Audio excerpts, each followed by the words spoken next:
마가복음 7장 24절에서 30절까지 말씀인데요. 먼저 마가복음 에 대해서 마가복음을 기록한 마가에 대해서 또 한번 제가 성경 본문을 좀 찾아봤습니다.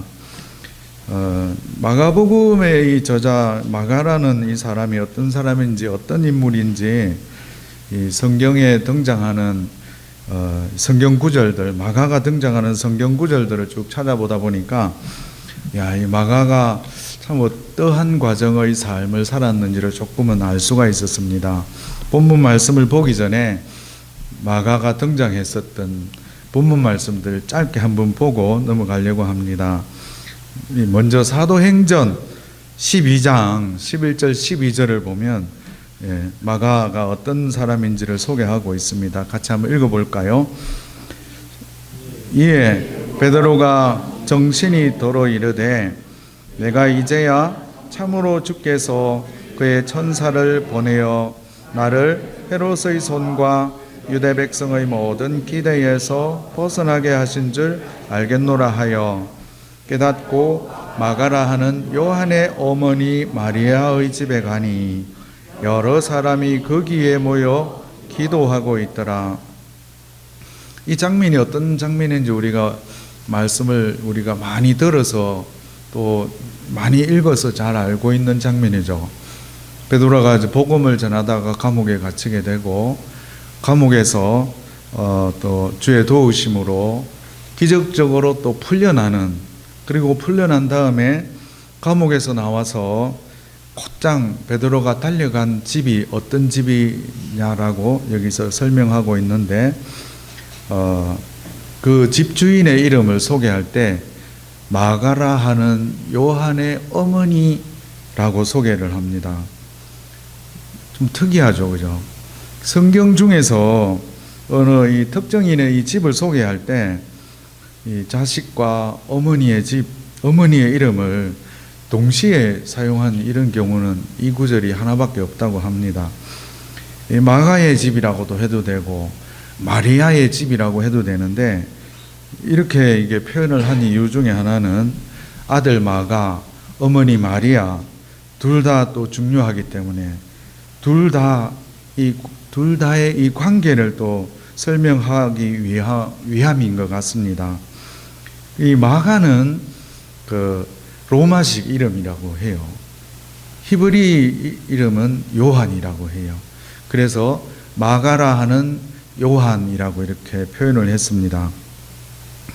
이 마가복음은 로마인들을 독자로 하는 그런 그 대상으로 기록한 책이라고 합니다. 그래서 마가복음이 되지 않았나 생각을 해봅니다. 마가라고 하는 요한의 어머니 마리아의 집, 이 집은 우리가 잘 알고 있는 집이에요. 주님께서 십자가에 못 박혀 돌아가시기 전에 제자들과 최후의 만찬을 가졌던 곳, 그 장소였습니다. 우리가 잘 알고 있는 바로 마가의 다락방에 있는 집입니다. 최후의 만찬 후에 또 성찬식을 했는데 어쩌면 이 성찬식이 최초로 했던 성찬식이었잖아요. 그 장소이기도 하고, 예수님이 십자가에 또 못 박히시기 전에 제자들에게 마지막 말씀을 남기신 곳도 바로 이곳이었고, 그리고 부활하신 다음에 제자들을 찾아오셔서 부활하신 그 몸을 확인시켜 주신 장소도 여기였어요. 그리고 예수님이 성천하신 다음에 120명의 성도들이 모여서 기도했던 장소, 여기도 바로 이곳이었고, 오순절 성령께서 강림하셨던 곳도 바로 이 집이었던 것으로 전해지고 있습니다. 또 집이 120명의 성도가 함께 기도할 정도로 집이 매우 큰 그런 저택이었다고 할 수 있겠습니다. 골로새서 4장 10절에도 마가의 이름이 또 나옵니다. 4장 10절 세 번역으로 제가 올려놨어요. 시작. 나와 함께 갇혀 있는 아리스다고와 바나바의 사촌인 마가가 여러분에게 문안합니다.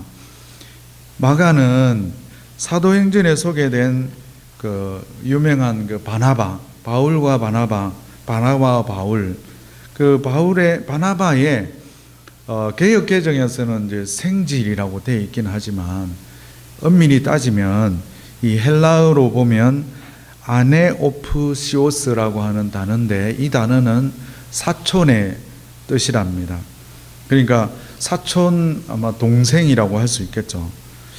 바울과 또 바나바가 1차 선교 여행을 또 떠날 때 마가가 그들의 수종자로 따라가게 되었다라고 또 사도행전에 나와 있어요. 사도행전, 그리고 따라 나섰는데 13장 13절 말씀을 또 한번 보겠습니다. 시작. 바울과 및 동행하는 사람들이 바보에서 배 타고 밤빌리아에 있는 버가에 이르니 요한은 그들에게서 떠나 예루살렘으로 돌아가고. 수종자로 따라 나섰는데 젊은 청년이, 그러나 이 마가는 여기서 요한이라고 나와 있는데 마가라 하는 요한입니다. 이 마가는 버가라고 하는 곳에 당도한 다음에, 이 버가라는 곳은 배 타고 이렇게 버가에 당도했기 때문에 조금 이제 지역이 낮은 지역이거든요. 버가라고 하는 그 지역에 당도를 하고 나서 떠났다고 되어 있어요.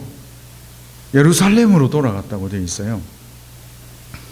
이 예루살렘으로 어떤 공적인 임무를 수행하려고 처음 어떻게 보면 출발했던, 그들을 파송했던 안디옥 교회로 돌아간 것이 아니고 자기 집이 있는 예루살렘으로 돌아갔습니다. 이때 이 마가가 참 돌아갔던 그 이유 때문에 나중에 이제 바울과 바나바가 2차 선교 여행을 떠나려고 할 때 이 바울과 바나바가 심히 다퉜다라고 하는데, 다투게 된 그 이유가, 바나바는 마가도 같이 데리고 가자 그러고 바울은 아니다, 마가는 데리고 가면 안 돼라고 하면서 심히 다투고 나서 이렇게 결별하게 되는 이유가 되기도 했었습니다. 청년이었던 이 마가는 자기의 임무를 다하지 못했습니다. 돌아가게 된 그 이유를 정확하게 설명은 하고 있지 않습니다, 성경에서는. 하지만 이 버가에 도착한 이 바울 일행의 다음 목적지가 어디냐면 1300m 고원지대라고 그래요. 그 다음 그 행선지가 비시디아 안디옥이라고 하는데, 이 비시디아 이 안디옥을 가기 위해서는 그 산맥을 넘어야 되는데, 그 산맥 이름이 타우루스 산맥이라고 하는 산맥이 있어요. 지금은 터키에 있는 토레스 산맥으로도 하죠. 지금 우리 잘 알고 있는 거 알죠, 그죠? 토레스 산맥을 넘어야 된다 그래요. 지금은 거기가 그 산맥을 넘어가는데 이 산 봉우리들의 높이는 한 2000m가 된다 그래요. 그리고 이제 이 버가라고 하는 곳에서 이 비시디아 안디옥까지 가려 그러면 거리가 한 200km를 걸어가야 된다고 그래요. 이런 그 산맥을 이제 험산줄령이라고도 우리가 말을 하는데, 거기가 어떻게 보면 강도와 또 산적들의 소굴이었다라고도 해요. 나중에 바울이 성경에 기록했던 내용들이 산적들, 강도와 이 산적에 대한 이야기들이 여기를 이야기한다고도 합니다. 그 험한 산길을 이제 넘어가려고 할 때 어쩌면 이제 마가는 젊은 청년이었지만 그 험한 그 험산줄령 그 앞에서 돌아간 이유가 그것 때문이지 않았냐라고 추측을 하기도 합니다. 당시 이제 바울의 나이는 나이 계산을 해보면 40대라고 하는데 마가는 이제 청년이었잖아요. 그때 당시에 그 한 50살이 그 평균 수명이었다고 그래요. 40대 같으면 이제 그 나이를 감안하면 그 노인의 나이라고도 할 수 있겠죠. 그렇지만 마가보다 훨씬 연상이었던 바울이 더 힘든 여정이었겠지만 마가는 돌아가고 바울과 바나바는 험한 산, 높고 험한 산, 그 타우루스 산맥을 넘게 되었어요. 그렇게 어떻게 보면 이제 중도에서 포기했다고도 할 수 있는 그 마가가 집으로 돌아갔어요. 마가는 나중에 이제 마가는 자신의 잘못을 깨닫고 또 바울하고 베드로하고 충실한 동력자가 되었을 뿐 아니라 이 마가복음까지도 기록하게 되는 영광을 얻게 되기도 합니다. 변함없이 사랑해 주시는 하나님 사랑을 깨닫고 그 사랑에 바르게 응답해서 하나님의 그 복음의 일꾼이 되었습니다. 빌레몬서 또 잠깐 보면 빌레몬서 1장 24절에는 뭐라고 나와 있느냐 하면 같이 읽어볼까요? 시작. 또한 나의 동역자 마가 아리스다고 데마 누가가 문안하느니라. 말년에 이제 접어든 바울이 마가를 뭐라고 하느냐면 동역자라고 불러줍니다. 신실한 사람으로 성장했음을 알 수가 있습니다. 그리고 베드로전서 5장 13절에도 나와요. 13절 읽어볼까요? 택하심을 함께 받은 바벨론에 있는 교회가 너희에게 문안하고 내 아들 마가도 그리하느니라. 이 베드로가 마가를 뭐라고 표현했습니까? 내 아들이라고 이렇게 표현을 했어요. 그리고 베드로는 이제 이방인에게 설교할 때 통역이 필요했는데 그 통역의 역할을 또 마가가 했다라고도 합니다. 베드로의 전폭적인 그런 신임을 받게 되었어요. 내 아들 마가라고 이렇게 표현을 할 정도로. 베드로 또 전후서는 베드로가 이렇게 불러주는 것을 마가가 대피를 했다라고도 전해지기도 합니다. 그리고 이제 마리아의 믿음의 어머니 마가라 하는 요한의 어머니 마리아, 이 마리아가 참 1차 선교 여행에서 바울과 바나바의 수행자로 따라 나서게 될 때 주님의 그 도구로 쓰임받을 수 있게 되었다라고 하는 그것이 마리아 이 엄마에게는 큰 기쁨이었습니다. 어쩌면 우리 믿음의 부모들은 자녀가 아까 우리 또 기도도 했지만 우리의 자녀들이 그 주님의 도구로 쓰임 받는 것만큼 큰 기쁨은 없을 것입니다. 그러나 이 마가가 선교 여행 그 도중에 수행원의 사명을 다 못하고 되돌아왔을 때 또 어머니는 그것 때문에 또 바울과 바나바가 결별했을 때 지켜보고 있었습니다. 그 안타까운 그 상황을 지켜봐야 하는 그 마리아의 그 심정은 많이 얼마나 괴로웠을까를 또 생각을 해보게 됩니다.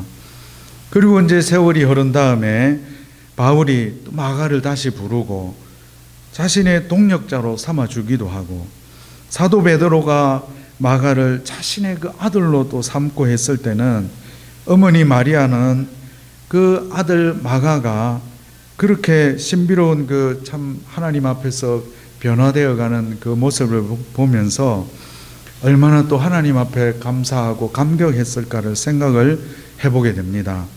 엄마인 마리아는 어쩌면 이 한때 어긋났던 또 한때 비뚤어진 것 같은 그런 그 마가를 볼 때 이 부모가 된 그 어머니로서 그 자신이 자식 앞에서 참 어떻게 보면 믿음의 본으로 바로 서 있는 한 우리 주님께서 자신을 통로로 삼아 가지고 또 자식 마가를 바로 세워 주실 것을 마리아가 믿고 있었던 것 같습니다.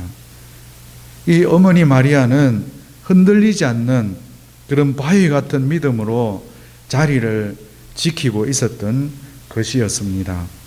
마가가 이렇게 되기까지에는 믿음의 본으로 살았던 어머니 마리아의 삶이 있었던 것으로 이렇게 보여집니다. 바로 그 마리아의 아들 마가가 오늘 본문 말씀을 통해서 더러운 귀신 들린 딸의 어머니 수로보니게 여인 이야기를 전해주고 있습니다. 이 수로보니게 여인의 이 이야기가 나오기 바로 직전 본문에서는 바리새인과 또 서기관들에게 예수님께서 하신 말씀이 나옵니다. 더럽게 하는 것은 밖에서 안으로 들어가는 것이 아니라 안에서 밖으로 나오는 것이다 라고 이렇게 말씀을 하시면서 새로운 정결함의 그 기준을 말씀을 해 주셨습니다. 그 다음에 이어지는 말씀이기도 합니다. 24절 말씀 함께 읽어보겠습니다. 시작. 예수께서 일어나사 거기를 떠나 두로 지방으로 가서 한 집에 들어가 아무도 모르게 하시려 하나 숨길 수 없더라. 예수님께서는 갈릴리에서의 그 사역을 잠시 이제 중단을 하시고 그 길을 떠나서 갈릴리의 북서쪽에 위치하고 있는 두로 지방으로 가셨습니다. 지금은 그 지역이 레바논 지역인데 그 한 집에 들어가서 아무도 모르게 하시려 하나 숨길 수 없더라라고 기록이 되어 있어요. 이 말씀을 보면 예수님께서 그곳에 간 목적은 어떤 사역, 어떤 목적을, 공적인 목적을 위해서 가신 것이 아니라 휴식을 위해서 아니면 새로운 사역을, 그런 활동을 위한 준비를 위해서 가신 것으로 이렇게 추측을 할 수 있는 것 같아요.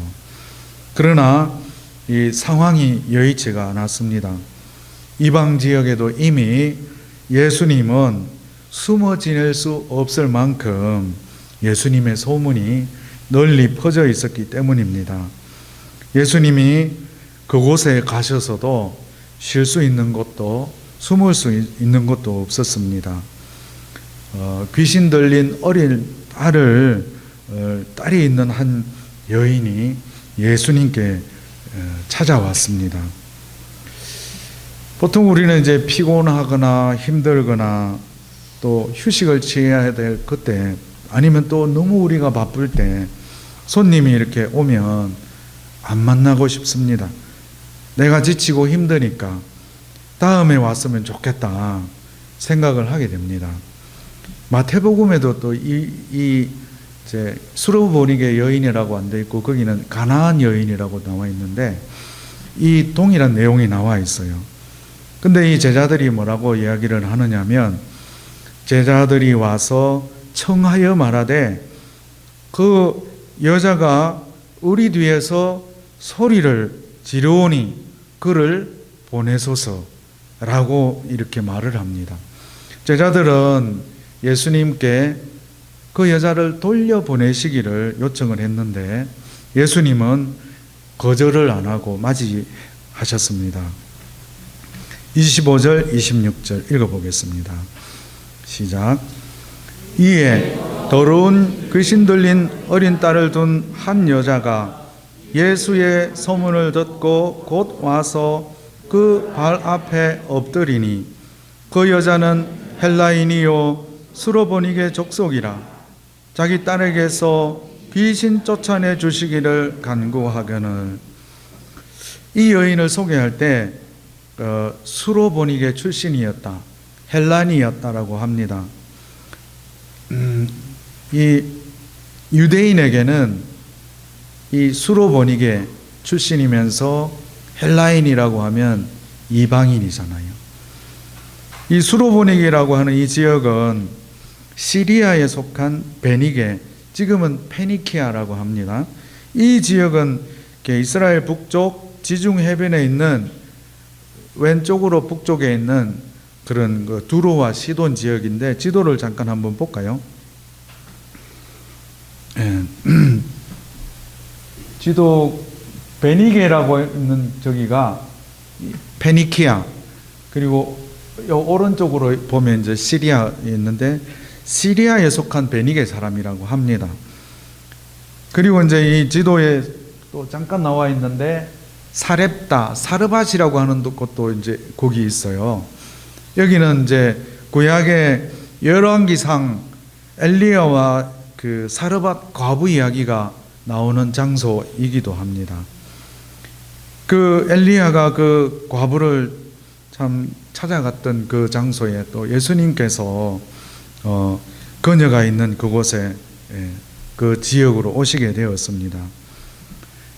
귀신 들린 어린 딸이 있는 그 어머니는 분명 동네 사람들로부터 따돌림을 받았을 것입니다. 어머니의 인생도 참 많이 힘들었을 것 같습니다. 귀신이 들린 이 딸이 참 이상한 행동을 하기도 하고 이상한 말을 하기도 하고, 다른 그 본문에 보면 귀신 들린 그 아들 이야기도 나오는데 물에도 막 들어갔다고 그러고 불에도 들어갔다고 하고 그렇습니다. 예상할 수 없는 그런 행동을 하니까 귀신 들린 딸, 어린 딸을 둔 엄마로서는 감당할 수가 없었을 것입니다. 말로 다 할 수 없는 애타는 그런 심정으로 살아가고 있었을 것입니다. 마가복음에서는 더러운 귀신 들린으로 이렇게 표현을 했는데 마태복음에서는 흉악하게 귀신 들렸다라고 표현이 되어 있어요. 귀신 들린 딸의 어머니는 아마도 아침에 눈 뜰 때부터 잠을 잘 때까지 한순간이라도 마음 편할 날이 없었을 것입니다. 어머니는 염려와 걱정으로 세월을 보내고 괴로워했을 것입니다. 세수를 할 수 있었겠습니까? 화장을 할 수 있었겠습니까? 밥 먹을 정신이 있었겠습니까? 잠이라도 제대로 잘 수 있었겠습니까? 어쩌면 그래서 이 여인은 누군가가 귀신을 쫓아낸다라고 하면 어디라도 달려가서 이 불쌍한 자기 딸을 낫게 해주고 싶었습니다. 그런데 이 지역에 예수님이 오셨다는 소식을 듣습니다. 이 여인에게 간절한 소망이 생겼습니다. 왜냐하면 예수님의 귀신 쫓은 소식은 온 동네에 퍼졌기 때문입니다. 그 예수님의 얼굴을 본 적은 없지만 그 예수님을 찾아가면 분명히 우리 딸을 치료해 주실 것이라는 믿음이 생겼습니다. 예수님께 찾아가서 그 여인은 체면불구하고 그 발 앞에 엎드렸습니다. 자식이 어쩌면 이렇게 아플 때는 부모에게는 체면이라는 것은 없습니다. 부모의 눈앞에는 자식 외에는 보이는 것이 아무것도 없게 됩니다. 죽을 만큼 간절하게 됩니다. 이 귀신 들린 딸을 볼 때마다 본인 자신을 볼 때도 수없이 절망했을 것이고, 또 무기력한 자신을 보면서도 많이 힘겨웠을 것 같습니다. 여자는 예수님께 간청했습니다. 어떻게 해서든 내 딸을 정상으로 고쳐주시기를 간구했습니다. 그런데 27절을 보면 이 예수님의 반응이 심상치가 않습니다. 27절을 한번 읽어보겠습니다. 시작. 예수께서 이르시되 자녀로 먼저 배불리 먹게 할지니 자녀의 떡을 취하여 개들에게 던짐이 마땅치 아니하니라.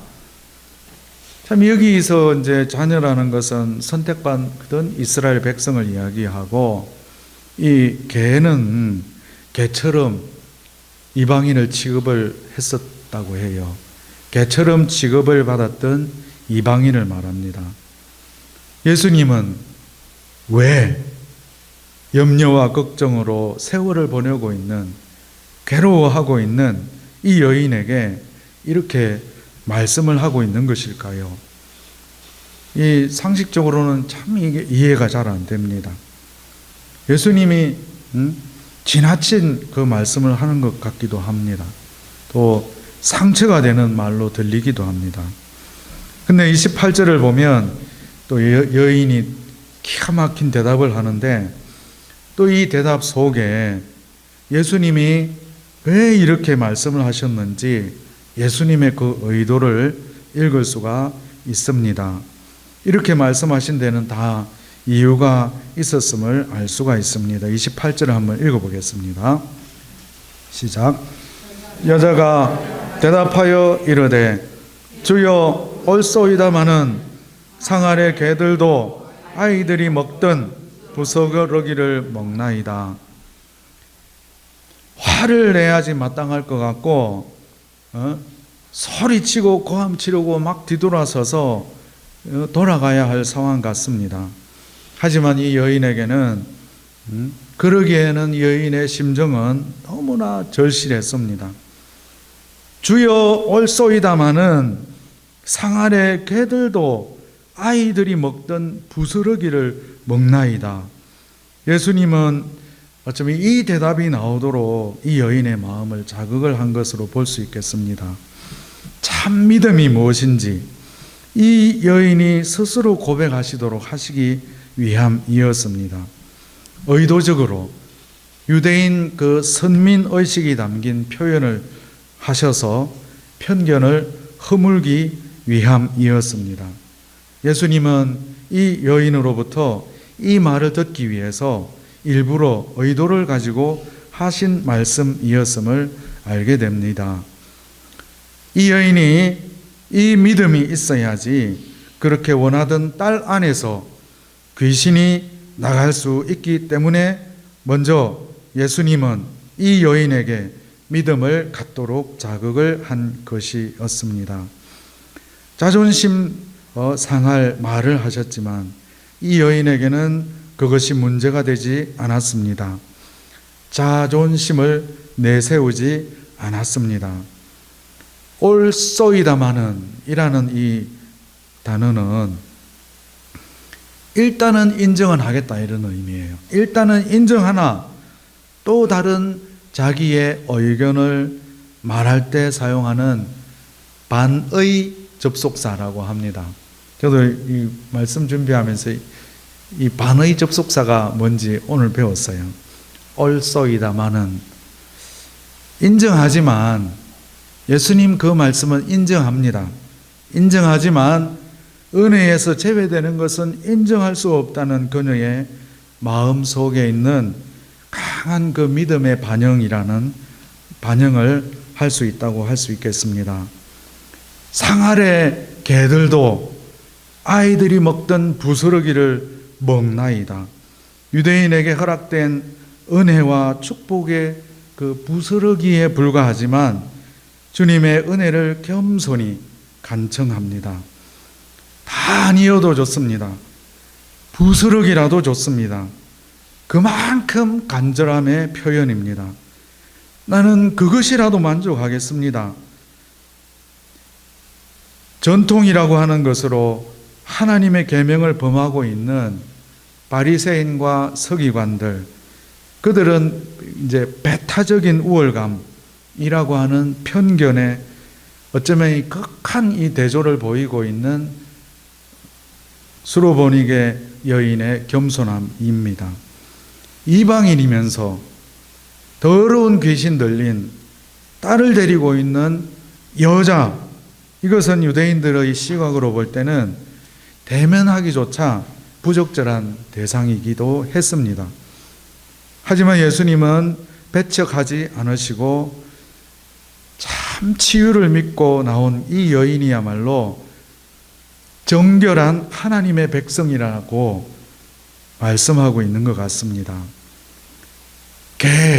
개라는 말로 지칭할 때 받는 그 인격적인 모멸감, 훼손된 그 자존심 상관하지 않고 은총을 강구하는 그 이 모습이 겸손의 표현이고 절실함이었습니다. 이방 여인의 이 겸손한 믿음하고 유대인의 오만한 우월의식하고는 대조를 이루고 있습니다. 마가는 이 이야기를 통해서 또 바리새인과 서기관들의 사람의 전통을 지키려고 하나님의 계명을 저버리는 그 위선에 대해서 또 지적을 하고 있는 것 같습니다. 예수님은 이방인과 유대인 사이에 있는 막힌 담을 허물었습니다. 그리고 이 여인은 예수님이 또 주님이신 것을 알았던 것 같습니다. 주여, 주인의 상에서 떨어지는 부스러기라도 개들이 먹습니다. 주여라는 것은 단순히 이 상대방에 대한 존칭으로 쓰기도 하지만 또 그 이면에 절대적 주권과 능력을 인정하는 참 신앙이 내포되어 있습니다. 이 여인의 말 속에서 이 여인이 메시아를 발견하고 있다는 그 사실도 알게 됩니다. 이분은 나의 주님이시고 참 메시아입니다라는 것을 고백을 하고 있습니다. 29절 30절 읽어보겠습니다. 시작. 예수께서 이르시되 이 말을 하였으니 돌아가라, 귀신이 내 딸에게서 나갔느니라 하시매 여자가 집에 돌아가 본즉 아이가 침상에 누웠고 귀신이 나갔더라.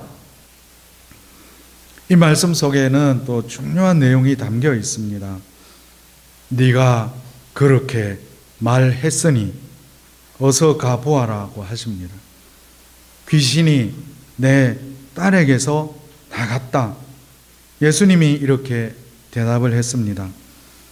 네가 그렇게 말했으니, 네가 그렇게 말한 너의 말 속에 너의 딸에게서 귀신이 나갈 능력이 이미 있었다라고 하는 것입니다.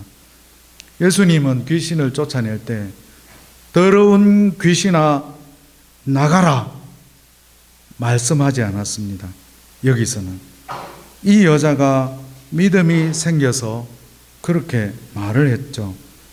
주여 올소이다마는 상 아래 개들도 아이들이 먹던 부스러기를 먹나이다.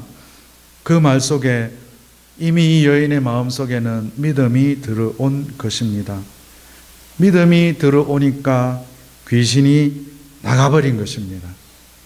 말이 이렇게 중요합니다. 말대로 이루어집니다. 우리는 믿음의 말을 해야 합니다. 오늘 주님이 하시는 말씀은 너희 말 속에 응답이 있다라고 하십니다. 화를 바꾸고 평화스러운 말을 하면 평화가 옵니다. 분노를 바꾸고 화해의 말을 하면 화해가 옵니다. 집에 가보니 어린 아이가 침대에 누워 있었습니다. 그리고 귀신이 나갔더라고 기록하고 있습니다. 예수님은 아이가 현장에 가시지도 않았고 특별한 명령이나 외침이 없었는데 귀신이 나갔습니다. 예수님은 시간과 공간을 초월하는 신적인 권능을 보이셨습니다.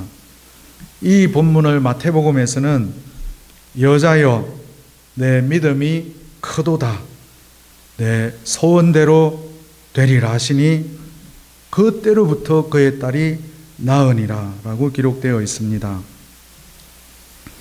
믿음의 또 장 히브리서 11장 1절에서는 이렇게 말씀합니다. 믿음은 뭐라고 합니까? 믿음은 바라는 것들의 실상이요 보이지 않는 것들의 증거니. 11장 6절에서는 또 뭐라고 하십니까? 믿음이 없이는 하나님을 기쁘시게 하지 못하나니 하나님께 나아가는 자는 반드시 그가 계신 것과 또한 자기를 찾는 자들에게 상 주시는 이심을 믿어야 할지니라. 믿음은 우리 신앙생활의 원천입니다. 이것은 하나님이 우리에게 베풀어 주시는 은혜입니다. 믿음 없이는 희망도 있을 수 없고 미래도 있을 수 없습니다. 믿음으로 말할 때 믿음대로 은혜를 누리게 됩니다. 이런 일들이 우리의 기도와 우리의 일상의 삶 속에 경험되기를 기도합니다. 허공을 치는 기도가 아니라 기도가 그대로 능력으로 나타나게 되었으면 좋겠습니다. 우리의 삶의 다름질이 향방 없는 것 같이 달리는 것이 아니라 내 발의 등이요 내 길의 빛이 되시는 주의 말씀 붙들고 나가게 되기를 기도합니다. 빌립보서 4장 6절 7절인데요. 아무것도 염려하지 말고 모든 일에 기도와 간구로 너희 구할 것을 감사함으로 하나님께 아뢰라. 그리하면 모든 지각에 뛰어난 하나님의 평강이 그리스도 예수 안에서 너희 마음과 생각을 지키시리라. 이 말씀은 올해 제가 붙드는 그 말씀입니다. 염려와 참 걱정으로 그 염려와 걱정이 우리 마음에 어떨 때는 앞설 때가 참 많습니다. 주의 그 말씀을 붙잡고 참 어쩌면 희미하게 보여지는 것 같은 것이 밝히 보여지게 되기를 기도합니다. 아직도 저는 여전히 이 세상의 떡과 생명의 떡 사이에서 왔다 갔다 하는, 분별하지 못하고 세상 풍조를 따라 살려고 하는 그래서 그 마음이 빼앗길 때가 참 많은 것 같습니다. 어제 본문 그 성경 말씀에서는 예수님께서 벳세다 소경을 고칠 때 2번 안수해서 고쳐주시는 장면이 나옵니다. 첫 번째 안수했을 때는 예수님이 무엇이 보이느냐라고 물으셨잖아요. 그때 대답한 그 소경의 대답은 사람들이 보이고 나무 같은 것들이 걸어가는 것을 본다고 그렇게 대답을 했었잖아요. 이거는 보이기는 보이는데 희미하고 흐릿하게 보인다는 그런 의미잖아요. 참 이게 그 말씀을 보면서 어쩌면 저 자신의 모습이 또 뭐 어쩌면 우리들의 모습이 우리들의 그 믿음의 상태가 그 단계가 아닌가라는 생각도 하게 되었는데 예수님께서 한 번 더 안수하심에 뭐라고 나와 있었어요? 모든 것을 밝히 보았다고 합니다. 우리에게도 그런 믿음의 도약이 필요합니다. 예수님께서 보리떡 5개와 물고기 2마리로 5,000명을 먹이고도 남게 하셨고, 아까 찬양에도 있었던 것처럼 풍랑으로 힘겨워하고 있는 제자들에게 물 위를 걸어오셔서 예수님 하신 말씀이 안심하라, 내니 두려워 말라 하신 그 말씀을 기억합시다. 귀신 들린 어린 딸을 둔 여인의 믿음을 보시고 내 믿음이 크도다, 내가 이 말을 하였으니 돌아가라, 귀신이 내 딸에게서 나갔다 말씀하시며 고쳐주신 그 주님이 지금 우리와 함께 계심을 믿으며 희미한 믿음의 상태에서 밝히 보고 분별해서 순종의 삶을 살 수 있기를 기도합니다. 수로보니게 여인과 같은 겸손히 또 믿음의 말을 할 수 있기를 기도합니다. 그리고 아까 처음에 살펴보았던 것처럼 마가라 하는 요한의 어머니, 이름이 뭐라고요? 마리아가 또 있어요. 마리아와 같이 참 이 마리아의 그 삶의 본, 믿음의 본, 그 본을 마리아 이 어머니의 모습을 보고 아마 그렇게 참 젊은 청년의 시절에 떠나갔었던, 선교지에서 참 어떻게 보면 이유도 없이 돌아와야만 했었던 청년이었지만 예수님 만나고 그렇게 바울의 동역자 또 베드로의 동역자로 이렇게 쓰임 받았던 것을 볼 때 어머니 마리아의 참 믿음의 그 유산이 마가에게 또 전해지고 마가가 그렇게 쓰임 받는 일꾼이 되고 마가복음을 기록하게 되는 영광을 누리게 되었던 것 같습니다. 우리의 삶이 또 자녀들에게 그런 복과 그런 믿음의 유산을 흘려보내게 되기를 또 간절한 마음으로 기도합니다. 네, 제가 기도하겠습니다. 주님 감사합니다. 믿음으로 말할 때 믿음대로 은혜를 누리게 됨을 기억할 수 있게 하여 주시옵소서. 염려와 걱정이 떠날 날이 없는 우리의 인생입니다. 하지만 주님을 믿음으로 우리의 말이 바뀌어 수로보니게 여인의 삶에 일어난 놀라운 그 일들이 우리에게도 있게 하여 주시옵소서. 마가라 하는 요한의 어머니 마리아와 같이 믿음의 본이 되는 부모가 되게 하여 주시옵소서. 우리의 자녀들이 이 세상 풍조를 따라 살지 않고 내 발의 등이요 내 길에 빛이 되시는 주의 말씀을 따라 살게 하여 주시옵소서.